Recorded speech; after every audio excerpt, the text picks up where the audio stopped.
রঘুপুর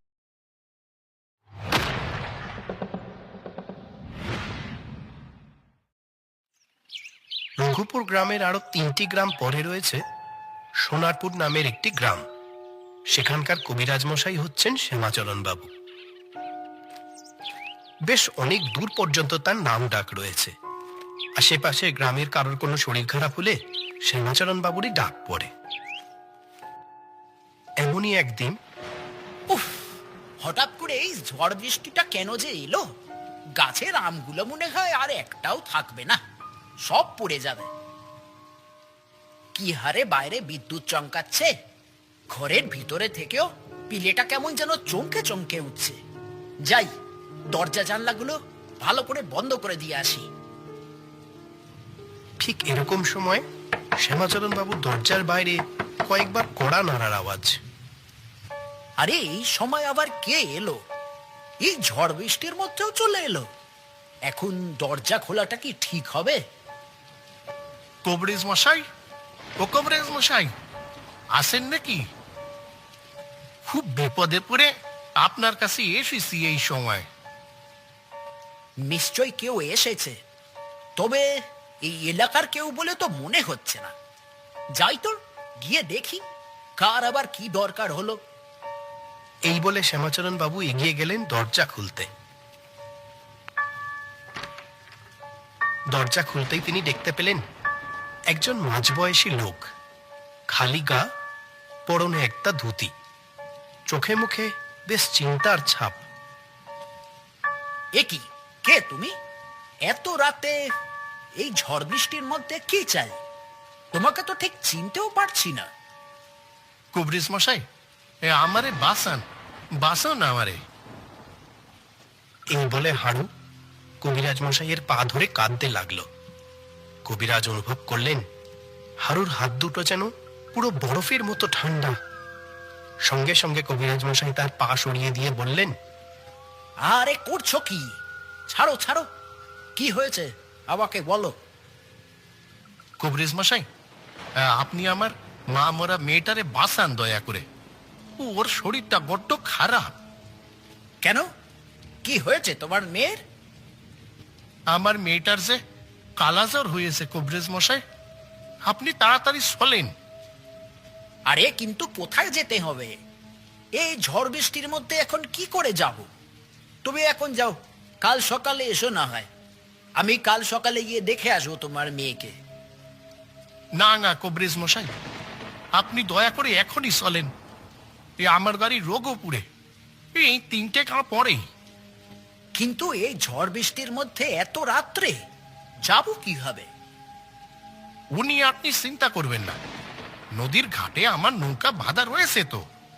আমি নিজে আপনার নৌকা করে নিয়ে যাব, আপনি শুধু চলেন দয়া করে। আচ্ছা বেশ বেশ, দাঁড়াও, ঘর থেকে আমি আমার একটা ছাতা আর আমার ওষুধের বাক্সটা নিয়ে আসি। তারপর কবিরাজ মশাই তার ঘর থেকে একটি ছাতা নিয়ে আসলেন এবং সেই ঝড় বৃষ্টির মধ্যে হারুর সঙ্গে কবিরাজ মশাই চললেন তার বাড়িতে। চারিদিকে ঘুটঘুটে অন্ধকার আর সাথে অঝোরে বৃষ্টি। একটি সরু মাটির রাস্তার মধ্যে দিয়ে হারুর পিছনে পিছনে হেঁটে চলেছেন কবিরাজ মশাই। হারু আগে আগে এগিয়ে চলেছে পথ দেখিয়ে। কবিরাজ মশাইয়ের মনের মধ্যে কেমন একটু ভীতির সঞ্চার হতে লাগলো। কেমন যেন একটু শিউরে উঠলেন তিনি। এত রাতে এই বৃষ্টির মধ্যে এর সঙ্গে এতদূর যাওয়াটা কি আমার ঠিক হচ্ছে? কি হলো কবরেজ মশাই, কি ভাবছেন? আসেন, ওই দেখেন ঘাটে আমার নৌকা বাঁধা আছে। আচ্ছা ঠিক আছে, চলো।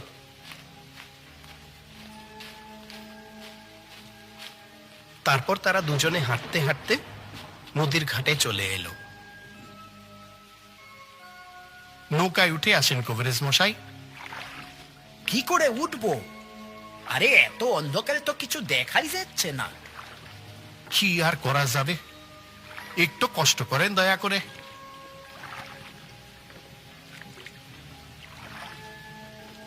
তারপর শ্যামাচরণ কবিরাজ হারুর নৌকাতে উঠে বসলেন কোনো রকমে। বৃষ্টি তখনও থামেনি, মেঘে গর্জন করছে। এতই অন্ধকার যে কিছুই দেখা যাচ্ছে না ভালো মতো। কোনো শিয়াল কুকুরের ডাক অব্দি শোনা যাচ্ছে না। ঠিক এরকম সময় লোকটা বলে উঠল, কবিরাজ মশাই, আমার মেয়েটা ভালো হয়ে যাবে তো? কিছু হবে না তোর? ও একমাত্র মেয়ে আমার। দেখো, আমি তোমার মেয়েকে আগে না দেখে তো কিছু বলতে পারবো না। তবে যদি কালা জ্বরটা খুব মারাত্মক হয়ে থাকে তাহলে হয়তো আমি বাঁচাতে পারবো না। এইরকম কথা বলবেন না কবিরাজ মশাই। মা মরা মেয়ে আমার, ও সারা এই পৃথিবীতে আমার আর কেউ নেই। তারপর খানিকক্ষণ চুপচাপ একভাবে বসে থাকতে থাকতে কবিরাজ মশাইয়ের চোখে ঘুম নেমে এসেছিল। কিছুক্ষণ পরে কবিরাজ মশাই তার আড়মোড়া ভেঙে জেগে উঠে দেখলেন তিনি এখনো নৌকাতেই বসে রয়েছেন, আর নৌকা এখনো মাঝ নদীতে। এ কি, আমি এখনো নৌকাতেই বসে? কি ব্যাপার মাঝি, আর কতক্ষণ লাগবে তোমার পৌঁছাতে? নৌকার ওপরে বসে মাঝ নদীতে ভেসে চলেছেন শ্যামাচরণ কবিরাজ, কিন্তু তার প্রশ্নের কোনো উত্তর পেলেন না তিনি। এ কি, কোনো উত্তর দিলে না যে? কিছু বলো। ভারী মুশকিল তো। লোকটা চুপ করে গেল কেন হঠাৎ? ঠিক এরকম সময় এক প্রবল শব্দে বিদ্যুৎ ঝলকানি এসে পড়ল নৌকার উপর। আর ঠিক তখনই শ্যামাচরণ বাবু দেখতে পেলেন নৌকাতে কোনো মাঝি নেই, কেবল দাঁড়টা একলাই টেনে চলেছে নিজের মতো। শ্যামাচরণ বাবু ভয়ে চিৎকার করে উঠলেন। এ এ কি, মাঝি কোথায় গেল? নৌকায় যে কেউই নেই, তবে দাঁতটা এইভাবে একা একা টেনে চলেছে কিভাবে? না, আমি এসব কি দেখছি? এই ঝড় বৃষ্টির মধ্যে মাঝ নদীতে কেউ কোথাও নেই। নৌকাটার মধ্যে বসে রয়েছেন কবিরাজ মশাই একা, আর তার চোখের সামনে সেই নিজে নিজে টেনে চলা দাঁড়। এ কিভাবে সম্ভব? আর একটু আগেই তো আমার সঙ্গে লোকটা কথা বললো। এসব কি হচ্ছে? তবে কি কোনো... ঠিক এমন সময় এক বিশাল অট্টহাসির শব্দ শোনা গেল।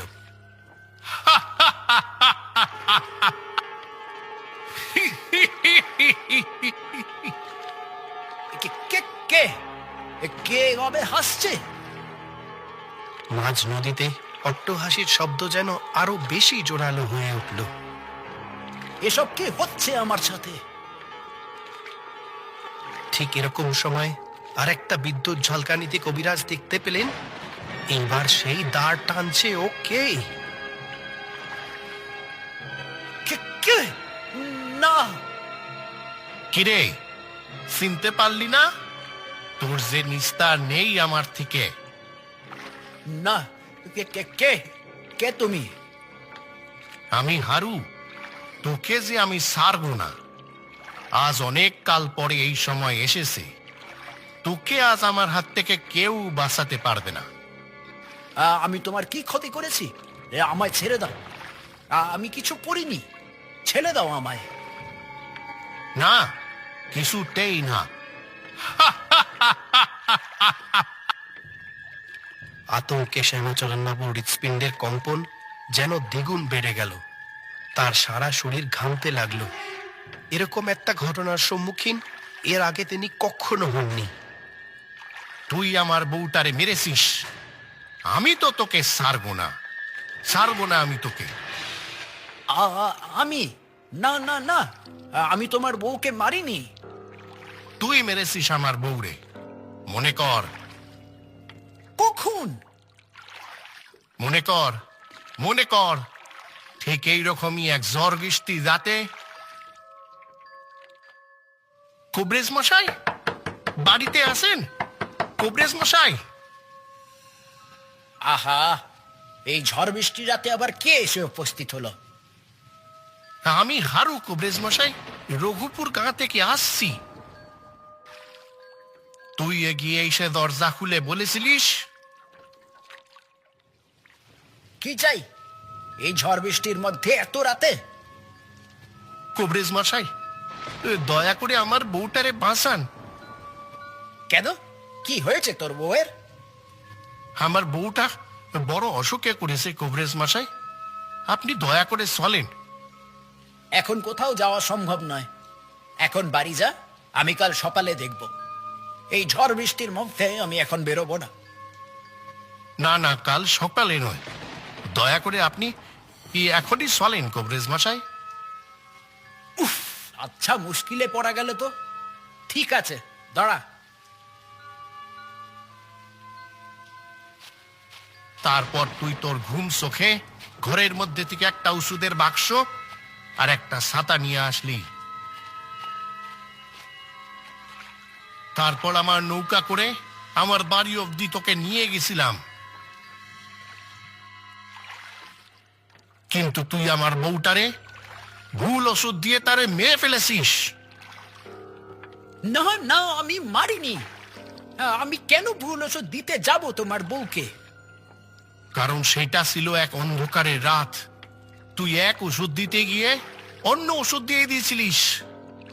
পরে আমি আর এক কবিরাজরে দেখাই সে ওষুধ, আর সেই আমায় বলে তুই মেরেছিস আমার বউটারে, তুই তুই তোরেও আজ আমি শেষ করে ফেলবো। এই বলে হারু তার ভয়ঙ্কর রূপ নিয়ে এগিয়ে আসলো শ্যামাচরণ বাবুর দিকে। হারু তার শক্ত হাতে শ্যামাচরণ বাবুর গলাটা চেপে ধরল। বাঁচাও, কে আছো, আমায় বাঁচাও।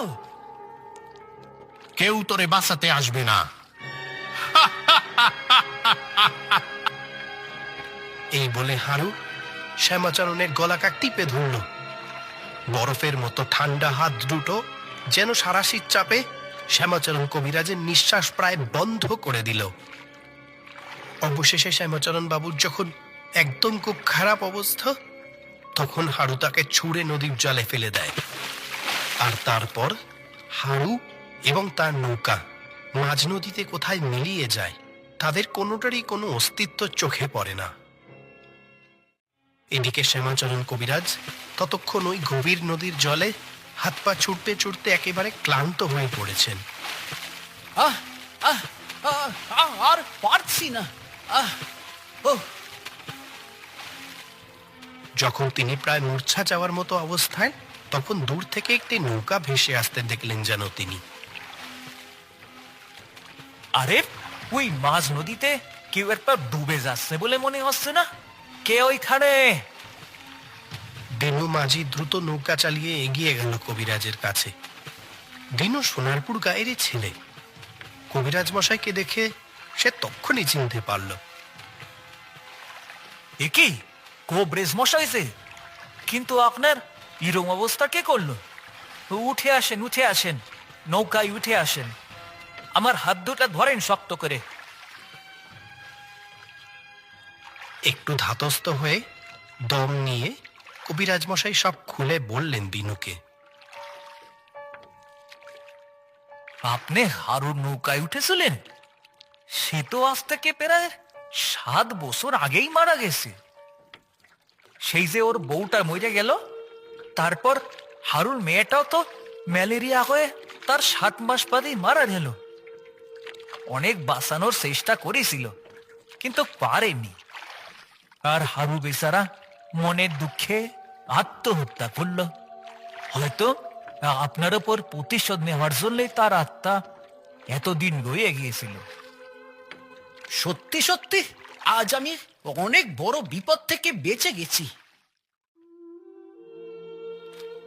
আসেন কবিরাজ মশাই, আমি আপনারে বাড়ি অব্দি পৌঁছে দিই।